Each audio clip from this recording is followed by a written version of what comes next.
Hello and welcome to WION Live Broadcast from London. I'm Laura Makin-Isherwood and these are the headlines.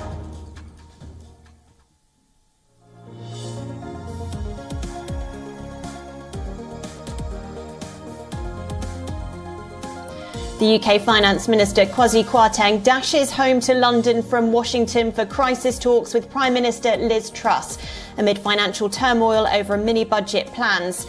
Liz Truss is expected to hold a press conference later, and there are now reports that Kwasi Kwarteng has gone.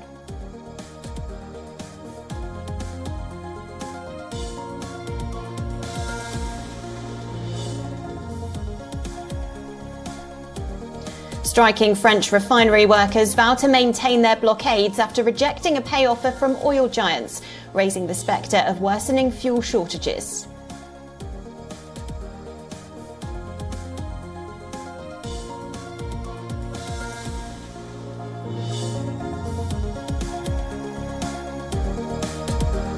Turkey's President Erdogan tells the government to start work on Russian gas hubs after Putin floats the idea to export more gas via Turkey.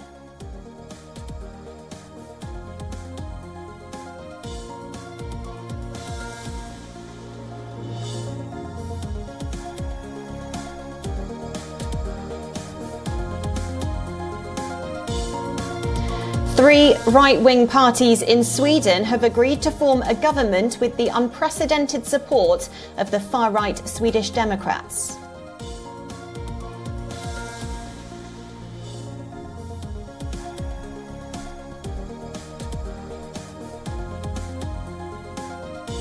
A Palestinian killed and another critically wounded in an Israeli raid on the flashpoint city of Jenin in the occupied West Bank.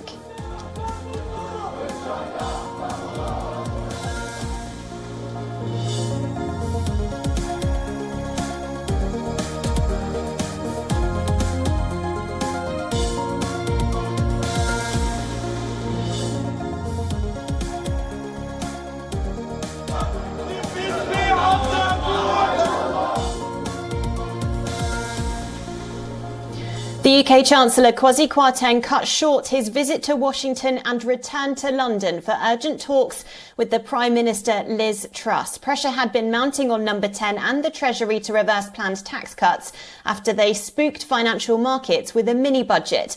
Well, now there are reports that Kwasi Kwarteng has been to Number 10 and it's yet to be officially confirmed, but outlets are saying that Kwasi Kwarteng is no longer Chancellor, that he has been sacked, making him the second shortest serving UK Chancellor in history. He had set out plans to scrap taxes on high earners. That is a decision that was already reversed. There's also speculation that a U-turn on reducing taxes on businesses could be announced later today. When his so-called mini-budget was revealed a little under 3 weeks ago, the Bank of England responded by rising interest rates, and also stepped in to buy long-term government bonds in a bid to promote financial stability. But the Bank of England's bond buying drive ends very soon, and this economic and political crisis sparked questions over Kwasi Kwarteng's future. He insisted only in the last 24 hours that his job was safe, saying, "I'm not going anywhere."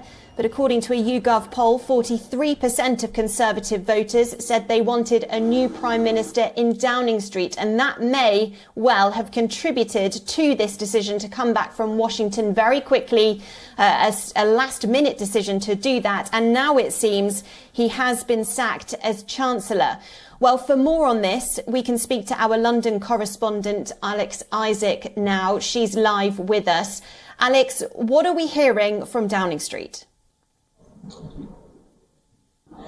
Well, we haven't heard very much from Downing Street themselves. They did confirm that Liz Truss will be holding a press conference later.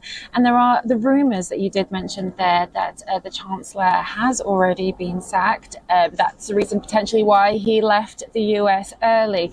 Now, this is, it seems, all for trying to keep Truss's survival going. She has lost a lot of credibility since she took on the role as the leadership as the contest leader.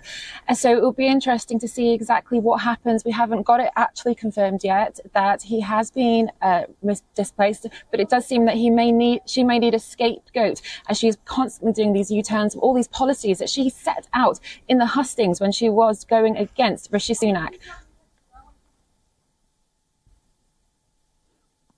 It's not an ideal situation for the Prime Minister. She's not been in post for very long. All of a sudden, she's announcing these big plans that she says are going to help drive growth, to help the economy, which of course has been struggling post-COVID, and then also because of the Russian invasion of Ukraine. And then she's faced with these low approval ratings, and now it seems potentially shattering that cabinet that she's built. So what do we think this might mean for Liz Truss? And we're expecting to hear more from her in around an hour and a half's time. So, Alex, do you think that she's going to set out a future plan and, as you say, potentially pin a lot of these decisions on Kwasi Kwarteng? Well, the interesting thing, no matter what she sets out in her announcement, we've heard some of these announcements before. She said that she would hold strong a number of times. Actually, just before the last U-turn with the 45p tax there, she said that nothing was changing, and then quickly, overnight, that changed again. So it does feel that a lot of people aren't going to really take what she says that seriously. She has lost a lot of credibility. She is fighting for her own survival, and her own members seem to be wanting her out. There's been a lot of talk and chatter on social media with her own backbenchers who are suggesting that she isn't up for the job. And if she does pin it on the Chancellor, then that is just one person that she did ultimately choose. So there are a lot of people ready to backstab her. They're suggesting that there's only potentially 16 more days that she's got left until she could well be gone herself. And who will take her place? Well, Rishi Sunak is a potential, and Penny Mordaunt are both there. They did try and vie for the leadership at the beginning. Penny Mordaunt was one of the ones that fell earlier, whereas Rishi Sunak obviously lasted until the very last moment. But if he does step in, it would be against a lot of those members that did vote for Liz Truss. And a lot of her economic growth plans, although they do seem a little bit controversial, there is something that needs to change within the economics to help boost the marketplace, especially for the UK, for the pound and for the guild, which are still going up and down every day that there is an announcement. There needs to be some kind of stability, and whether or not Liz Truss can give that in an announcement today is wait and see, really. Alex Isa in London, thank you. Well, for more on this, we can speak to economist and geopolitical strategist Mark Brolin now. He also joins us live from London. Mark, the markets have been responding quite quickly to all these economic announcements that have come from the Conservative government of late. Are we seeing any shifts now that we're seeing the speculation that perhaps Kwasi Kwarteng is no longer Chancellor? What do you anticipate that they're going to do? Well, already yesterday, people were anticipating the tax U-turn once again, and the markets went up. So I think that has to happen. I think that there will be two stories in the press conference later this afternoon. One of them will probably be, as Alex was saying, the sacking of Kwasi Kwarteng, and the second one will be a U-turn again on a tax. And if that doesn't happen, the markets will react negatively. So that's already sort of compounded into the market sentiment. And as Alex was saying as well, I think definitely Liz Truss, who's trying to save herself by sacking Kwasi Kwarteng after a couple of spectacular own goals on her behalf. But I think there is also more than meets the eye to this story, because the markets are now actually dictating of sorts what's happening in Downing Street, and that's a spectacular side story as well that hasn't been, as I see it, talked sufficiently about. A lot of the narrative coming out of Number 10 about these fluctuations in the market and the economy and the struggles that have seemingly arisen in the UK here has been that actually it is the war in Ukraine that's responsible for this. Is that true? Can we actually say that those decisions that were made by the Chancellor Kwasi Kwarteng and Liz Truss to scrap that 45 pence tax rate, to reduce corporation tax as well, do we actually know that that was more responsible for these shifts in the UK markets and the fall in sterling than the war in Ukraine? Well, I think the war in Ukraine has actually not. That's easy to blame everything on that, but that's not certainly not the full story. And what's interesting here as well is that much of her party is actually with Liz Truss as opposed to what she wants to do, but they think she has done it in a clumsy way, and she has, because she was sort of promising a radical agenda, insurgent agenda, and sort of was proud about that, a little bit in the vein of Jeremy Corbyn, just going the other way. Whereas she could have argued, which probably had been much more politically astute, that she was backtracking from excess. And if we look at the money market, it has been very excessive. Low interest rates, unprecedented for actually decades. And she could have argued that we now need to take things back a few notches. If she had done that, it would be a different story, I think. But then again, we have all these pension funds and the market big beasts who have reacted negatively to anything to anything that Kwasi Kwarteng and Liz Truss have been saying, and their influence is. Nobody wants to talk so much about them because now we have the perfect opportunity. I think the party is trying to subdue Liz Truss and Downing Street, and they are managing in that respect. So they are not talking sufficiently about how the market big beasts have also been key players in this story. So, Mark, just finally, how vital is it for Liz Truss to make the right decisions now? Everything must be basically walking on eggshells to make sure that those moves that are made do not shake the markets even further. Oh, yes, that's a great question. And it's absolutely vital to her own survival. She can't make any more mistakes anymore. Then she will be gone. We can say, if we use football terms, that she has definitely been given a yellow card by her party. But from their respect, this might actually be a good thing in a way, because she has had some sort of sentiment and not everyone in the party have liked. And now they have been able to subdue her. Now she will not lead the party anymore. The party will lead her. And many MPs might cool down when this has happened. If everything happens according to rumours this afternoon, there might be a period when actually things calm down a bit, and she might be able to get more people on board to sort of support her story. And the next things coming out over the coming weeks in relation to the budget will probably be more secured within the party. That was one of the big mistakes when the mini budget was presented. That was sort of a two-person thing between Liz Truss and Kwasi Kwarteng, and they hadn't really secured any support and discussed it with either the cabinet or Bank of England or anyone, really. And they are not Liz Truss is not going to repeat that mistake, and her new Chancellor are going to have to secure everything they do within the party before it's announced, and that means that she will get the support straight after every presentation. That might have happened. That might happen actually even this afternoon. So I think this will be her last play. If she commits more mistakes, she will be gone. But if she stays on the course now and does what her party tells her to do, I think she does have a fighting chance. Mark Brolin, economist and geopolitical strategist, thank you so much for that insight. And just to recap this top story today, it does appear that Liz Truss, the Prime Minister of the UK, has apparently sacked her Chancellor Kwasi Kwarteng. We're waiting for official confirmation from Downing Street. And we anticipate that Liz Truss will be holding a press conference in around an hour and a half's time. So all eyes now will be on Downing Street to get that official confirmation and, of course, to hear from Liz Truss in just a short while. To boost the incentives for work and enterprise. Well, it's been over 200 days since the war in Ukraine began, and in the last 2 weeks, the situation on the ground has been shifting rapidly.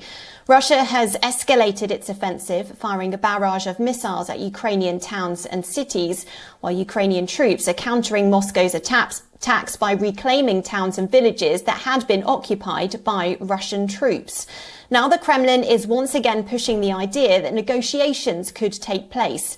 Kremlin spokesperson Dmitry Peskov says that the goals of what the Kremlin calls its special military operations in Ukraine remain unchanged, but added that they could be achieved through negotiations or other talks.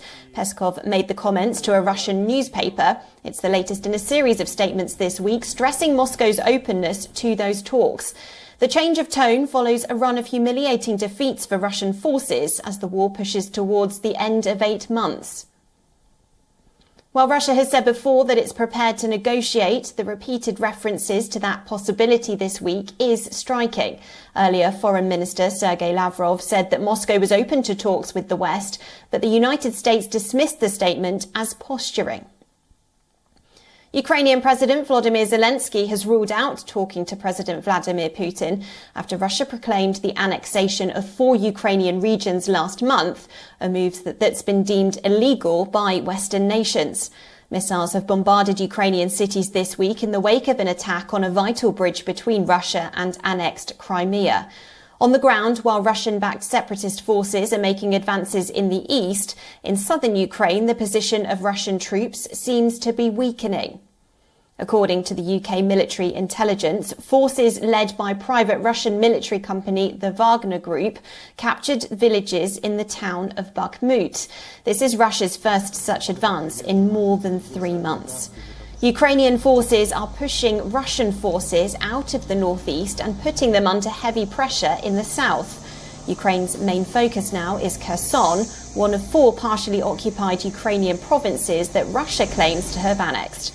Moscow claims its forces will help evacuate residents out of occupied Kherson to other areas. Meanwhile, Ukraine says it's recaptured more than 600 settlements in the past month, including 75 in the strategic Kherson region. Ukraine's President Volodymyr Zelensky has promised his people that they would prevail against Russia's invasion.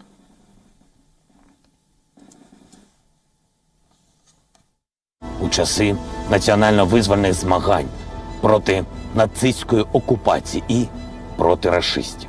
Цей нинішній ворог у своєму злі об'єднує, здається, всіх ворогів нашої державності, які були. І перемогою над цим ворогом ми відповімо усім ворогам, які посягали на Україну, на тих, хто жив, хто живе і хто житиме на нашій землі. Це буде перемога усього нашого народу.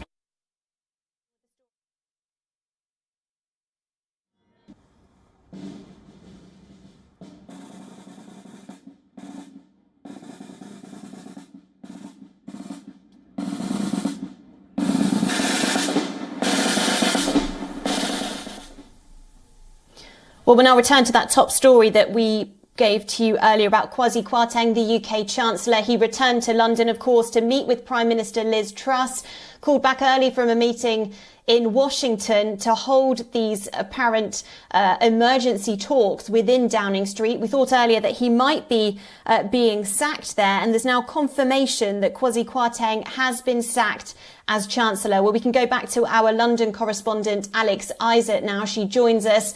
Alex, what are you hearing? Yes, we've heard from a number of sources that it has been confirmed that the Chancellor has been sacked from his position. And this is all on the back of the fact that he lost all that confidence in the market, the pound fell, and then these 2 humiliating U-turns. The fact that Liz Truss has used him as a scapegoat. Is it quite interesting, the fact that obviously a lot of these ideas were hers to move forward? So blaming one person is quite an interesting step for her. But what may be the one thing that could help her is if she does actually completely change her ministers and to work with the Treasury, because it is that market, it's a credibility that she really needs, and she needs people to trust her and to move forward. So it looks like one of her statements that she will be making in an hour or so will be to announce that potentially a new minister, or at least a lot of changes happening to her policies. A lot of what Liz Truss fought her leadership campaign on was this idea of being a low-tax economy in the United Kingdom. She made those promises to those voters. Now it appears, after this U-turn, of course, of that 45p tax on high-income earners, that being reversed and that being put back into place, basically. There's now these questions over corporation tax, whether that might rise as well. Does that leave Liz Truss in a bit of a sticky situation when it comes to the people that voted her into number 10, if she has to go back on those promises that she made to Conservative Party members? Well, absolutely. But don't forget the one she was doing the hustings. She didn't actually make any specific promises. She was extremely vague, both her and Rishi Sunak. Let's get them both involved there. So when she was talking about what she wanted to do and the growth and policies, even when we had the mini budget that the Chancellor did put forward, some of the ideology there was potential for this growth, as great long-term aspects, but there wasn't anything actually set in stone. We were still waiting for the medium-term fiscal policies that were going to be announced in October. So there are a lot of things that people weren't quite sure about. How much money that was going to be spent? Where is that money coming from? She was talking about the growth of the country, about changing all of the taxes, national insurance, corporation tax, and those things were after she had already been voted in. So it's very much a turmoil within the own party to know that they actually didn't want some of these changes. And clearly some of them didn't, because they have been outspoken on various channels talking about that they didn't expect this to happen. But there is one thing that is going to be clear, that this announcement is going to really shake up all of the policies that she's already set out, and she will need to make a stand in exactly what she's going to be doing from here on out. It has been such a turbulent time for the Conservative Party, for UK politics over the last few months and years, in fact. Surely this rejuggling, the shifting of people in that cabinet is not a great message to be sending out to the British public, also to the world. But I guess this is Liz Truss, as you say, making a stand, trying to assert her authority over the party and give this impression that she is in control there. Do you think we could see more shuffles on the way, or will she be hoping that this move is enough to keep her in number 10? I do think that we are going to see a lot more shuffling. I think that there may be another announcement coming out later, because there is all of this talk that's going to come forward. We need to know about the OBR that's going to be happening. That was obviously done with the Chancellor. So there will be a whole new reshuffle. I do think that she needs to really show the public and her own party members that she does know what she's doing, and there is meant to be faith and trust there. It could also be a bit too late. We've seen Labour polls go through the roof. A lot of people are backing them. Protests daily within London and the surrounding areas. So a lot of the general public really are looking to her and not thinking that she can do a particularly good job. She does have a lot of work to do, and it's only a short amount of time to do it in. She's already only been in charge for a few weeks, really, and all of these changes are happening. She doesn't seem to be able to be stable enough. And right now, the country does need stability. We're seeing a lot of problems that are outside of government, and those need to be changed. And I think everybody seems to be quite a bit fed up that this is constantly ongoing within the party. We want some big changes outside of that. We want to see the cost of living improving, and all of this backfighting and nitpicking really isn't doing the party any good, and actually the UK any good as well, because the whole world is looking and seeing this, and at the moment it does seem to be a bit of a mess.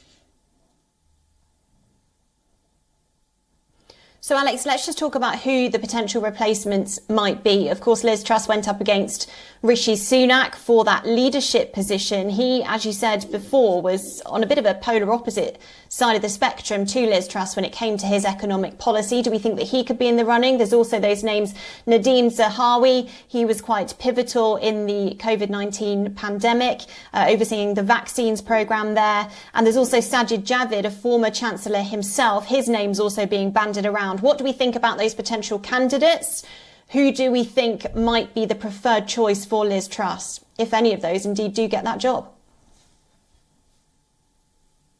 Well, I do think Rishi Sunak is definitely up there in the potential. Obviously, during his whole hustings, he went from the full winner, top dog, to really second place quite quickly, but there was still quite a lot of backing.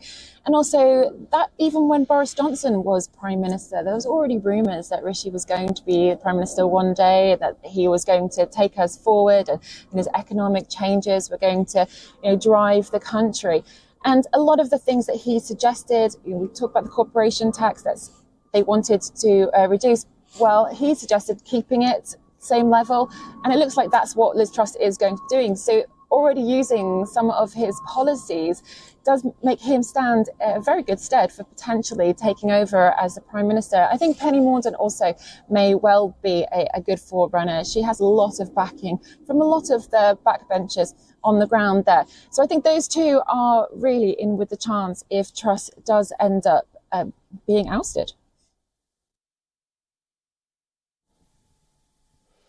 Well, here we go. We've got a busy day then in the United Kingdom. Just to recap that headline, in case you're joining us now, Kwasi Kwarteng, the UK Chancellor, has been sacked by the UK Prime Minister Liz Truss. He was called back from Washington early to meet with her in Downing Street for emergency talks.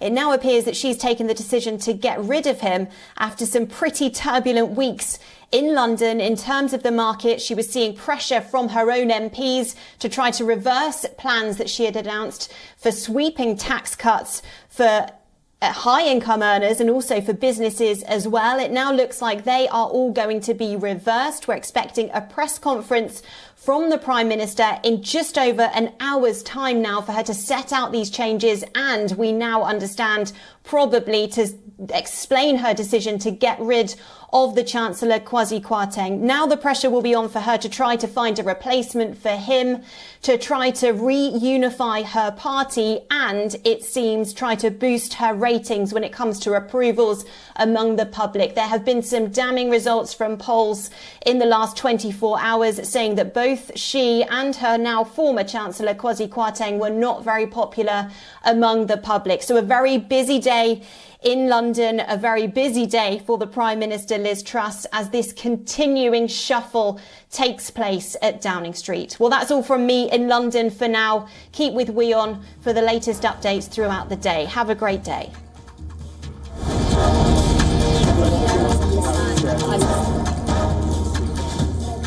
There are many other